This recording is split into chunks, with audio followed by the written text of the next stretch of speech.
If you take a look at this 40-year run on the dollar is designed economically to lose money every single year.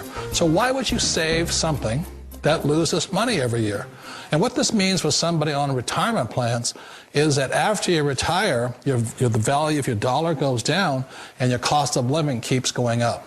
To my rich dad, that was bad advice and made no sense.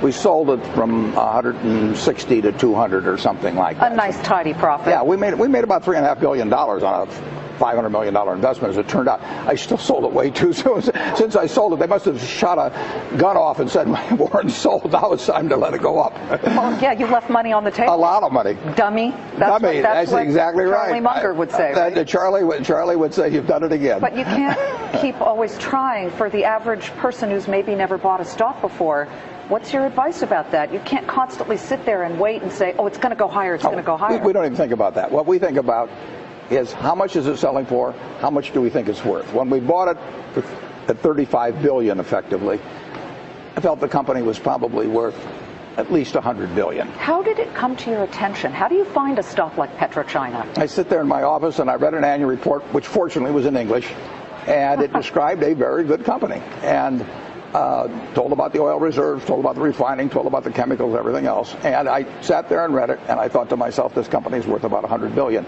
Now, I didn't look at the price first. I look at the business first and try and figure out what it's worth, because if I look at the price first, I'll get influenced by that. So I look at the company first. I try to value it, and then I look at the price, and if the price is way less than what I've just valued it at, I'm going to buy it. And how do you value it? Well, that's the trick. Yeah. But it's essentially what I would pay for the whole business if I could buy it. And when we sold the stock, it was valued, we'll say, at probably 250 to 275 billion. And we thought that was a fair price. Now, oil had gone up from $30 a barrel to $75 a barrel. Now it's up even further. But today, yesterday anyway, I believe PetroChina is the second most highly valued company in the world. Higher than GE, next to Exxon. ExxonMobil. Next to Exxon. Have you sold the entire stake? Yeah, I have. Mm-hmm. I wish I hadn't, but I have. As of when? Well, we sold it over a period of time. Sold it over a period of time. If it went down a lot, we'd buy it back.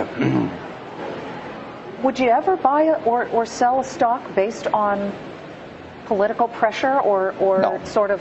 So no, the answer is no. People being upset about Darfur had nothing to do with why you sold this stock. The Chinese government owns 88% of PetroChina. They also own control of 29 out of the 30 largest companies in China.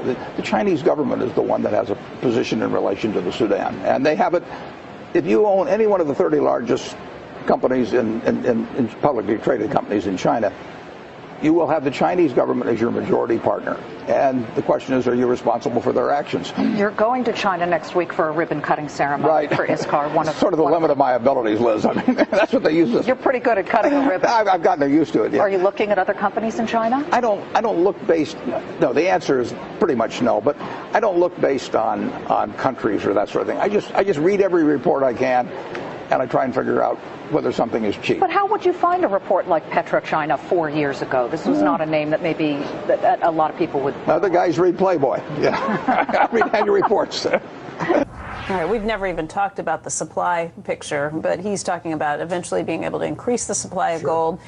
You had a shareholder who asked you a question about gold over the weekend, and your response was pretty interesting. Berkshire versus gold. You want to talk about how that's performed over the years? Yeah, but we can go beyond that. But certainly, when we took over Berkshire, Berkshire was selling at $15 a share, and gold was selling at $20 an ounce. And gold is now $1,600, and Berkshire's $120,000. But you can take a broader example than that. If you buy an ounce of gold today and you hold it 100 years, you can go to it every day, and you can coo to it, and you can caress it, and you can fondle it, and 100 years from now, you'll have 1 ounce of gold, and it won't have done anything for you in between. If you buy 100 acres of farmland, it will produce for you every year. You can use that money to buy more farmland. You can do it, all kinds of things. For 100 years, it'll produce things for you, and you still have 100 acres of farmland at the end of the 100 years.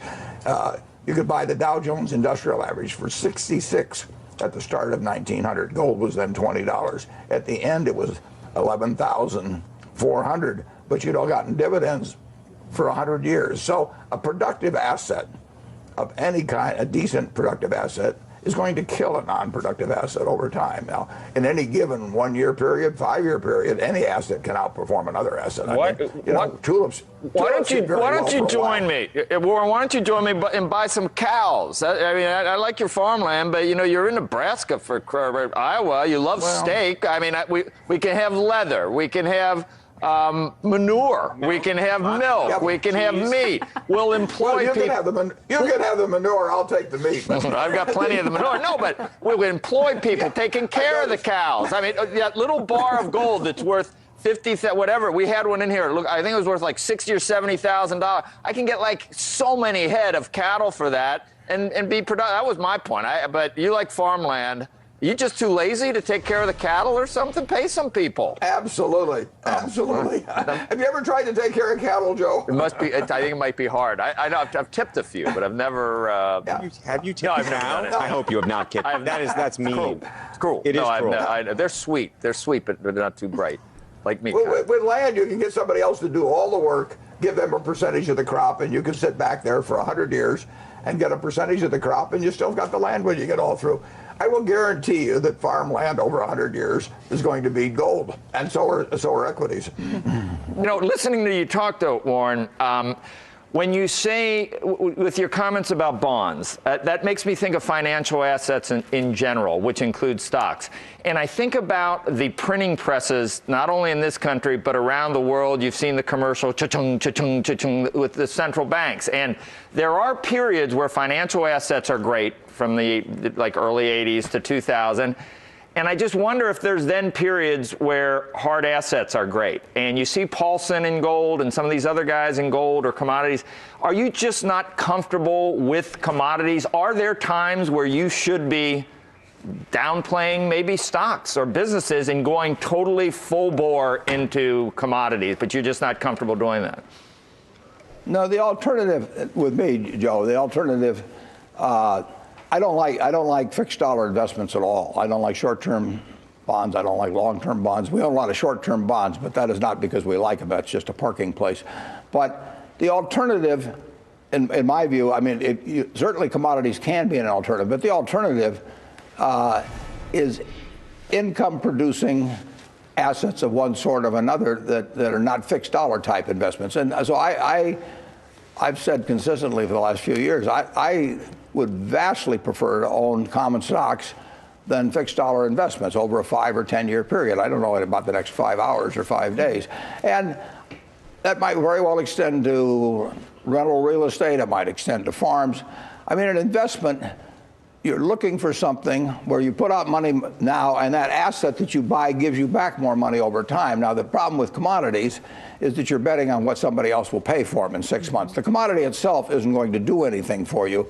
So there's two types of assets to buy. One is where the asset itself delivers a return to you, such as rental property, stocks, a farm. And then there's assets that you buy where you hope somebody else pays you more later on, but the asset itself doesn't produce anything. And those are two different games. I regard the second game as speculation. Now, there's nothing immoral or illegal or fattening about speculation, but it is an entirely different game to buy a lump of something and hope that somebody else pays you more for that lump 2 years from now than it is to buy something that you expect to produce income for you over time. I bought a farm 30 years ago, not far from here. I've never had a quote on it since. What I do is I look at what it produces every year, and it produces a very satisfactory amount relative to what I paid for it. If they closed the stock market for 10 years and we owned Coca-Cola and Wells Fargo and some other businesses, it wouldn't bother me because I'm looking at what the business produces. If I buy a McDonald's stand, I don't get a quote on it every day. I look at how my business is every day. So those are the kind of assets I like to own. Something that actually is going to deliver and hopefully deliver to meet my expectations over time. A piece of art, may go from $1,000 to $50 million, but it's dependent on what the next guy wants to pay me. The art itself, the painting itself, is not going to dispense cash. So I have to find somebody that's going to like it more. And with an asset like gold, for example, basically gold is a way of going long on fear, and it's been a pretty good way of going long on fear from time to time. But you really have to hope people become more afraid in a year or 2 years than they are now. And if they become more afraid, you make money. If they become less afraid, you lose money. But the gold itself doesn't produce anything. Well, speaking of gold, though, we're looking at gold prices, and they were at another record high. They're up another $3 today, $1,434 an ounce. And there have been some big hedge fund managers, like a Paulson or a David Einhorn, who have really buckled down on these bets. Why would you steer clear, and do you think what they're doing is the wrong thing? Well, I just don't know. I don't know whether cotton's going to go up. I mean, we use a lot of cotton. I've watched it go from 80 cents to $1.90. You know, we use a lot of copper, and I watched it go from $2 to $4 plus. So, I mean, there's all kinds of things in this world that are going to go up and down in price. You know, and maybe hamburgers will tomorrow. But I don't know how to judge that. I do know how to judge, to some extent, the earning power of some businesses. And the real test of whether you would like it as an investment is whether you would be happy if it never got quoted again, and just in terms of what the asset did for you. But that doesn't. I will say this about gold. If you took all of the gold in the world, it would roughly make a cube 67 feet on a side. So if you took all the gold in the world, we could have a cube that went down there 67 feet, 67 feet high, and that would be the whole thing. Now, for that same cube of gold, it would be worth, at today's market prices, about $7 trillion. That's probably about a third of the value of all the stocks in the United States. So you could have a choice of owning a third of all the stocks in the United States, or you could have a choice of owning that little block of gold, which can't do anything but kind of shine there and make you feel like Midas or Croesus or something of the sort. Now, for $7 trillion, there are roughly 1 billion acres of farmland in the United States. They're valued at about $2.5 trillion. It's about half the continental United States is farmland. You could have all of the farmland in the United States. You could have about 7 Exxon Mobils, and you could have $1 trillion of walking around money. And if you offered me the choice of looking at some 67-foot cube of gold and looking at it all day, you know, maybe touching it, and fondling it occasionally, you know, and then saying, you know, do something for me, and it says, I don't do anything, I just stand here and look pretty. And the alternative to that was to have all the farmland in the country, everything, cotton, corn, soybeans, 7 Exxon Mobils, just think of that. Add $1 trillion of walking around money. You know, maybe call me crazy, but I'll take the farmland and the Exxon Mobils. All right, that makes some sense. Carl, you've got a question too? I'm still trying to get the image of Warren fondling a giant block of gold out of my mind. His fondling it occasionally was what stuck with me. Bring me a giant block of gold and you'll see me fondle like you've never seen before. If you take a look at this 40-year run on the dollar is designed economically to lose money every single year. So why would you save something that loses money every year? And what this means for somebody on retirement plans is that after you retire, the value of your dollar goes down and your cost of living keeps going up. To my rich dad, that was bad advice and made no sense.